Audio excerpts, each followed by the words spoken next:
Welcome back to The Drive Deep.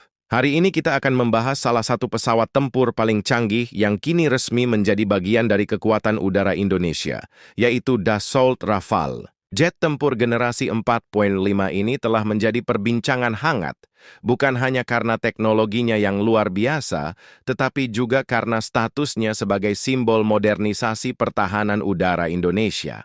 Mari kita kupas lebih dalam mulai dari desain eksterior, interior kokpit, performa, hingga harga yang harus dibayar untuk menghadirkan jet tempur ini. Dari sisi eksterior, Rafale menghadirkan desain aerodinamis yang elegan sekaligus garang. Struktur sayap delta dengan kanar di bagian depan membuatnya sangat lincah dalam bermanuver. Bentuk fuselage yang ramping dan runcing membantu mengurangi hambatan udara, sehingga mampu melesat dengan kecepatan tinggi tanpa kehilangan stabilitas. Jet ini juga dilengkapi dengan teknologi stealth yang membuatnya lebih sulit dideteksi radar, walau bukan sepenuhnya siluman seperti jet generasi kelima. Tampilan luar yang agresif namun futuristik menjadikan Rafale salah satu jet paling menonjol di langit manapun ia terbang. Beranjak ke bagian interior, kokpit Rafale dirancang untuk memberikan kenyamanan dan kendali penuh kepada pilot. Dilengkapi dengan glass cockpit modern, hampir semua instrumen ditampilkan pada layar digital multifungsi.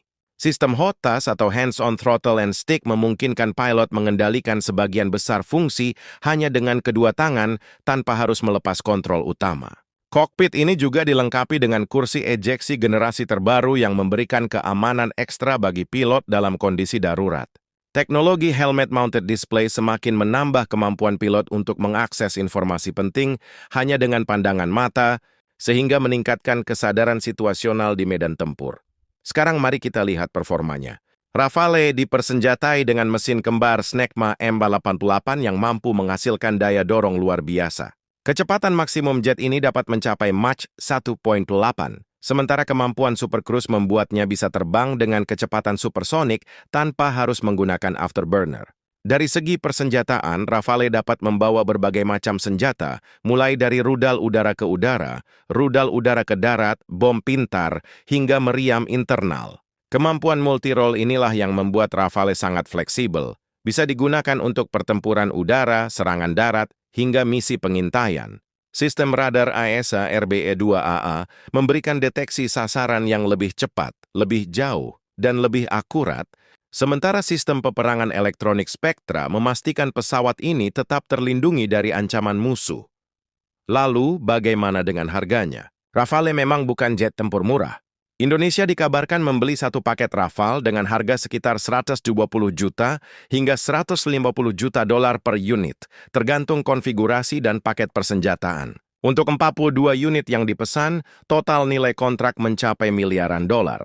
Namun harga tinggi ini sepadan dengan kemampuan yang ditawarkan, menjadikan Rafale investasi besar dalam menjaga kedaulatan udara Indonesia. Dengan kombinasi desain yang menawan, kokpit canggih, performa tempur kelas dunia, serta harga yang mencerminkan teknologinya, Rafale adalah langkah nyata Indonesia untuk memperkuat militernya di era modern. Inilah bukti bahwa TNI AU sedang bertransformasi menjadi kekuatan udara yang semakin disegani di kawasan. Terima kasih sudah menonton review kali ini. Jangan lupa like, share, dan subscribe untuk terus mengikuti pembahasan menarik lainnya. Sampai jumpa di episode berikutnya.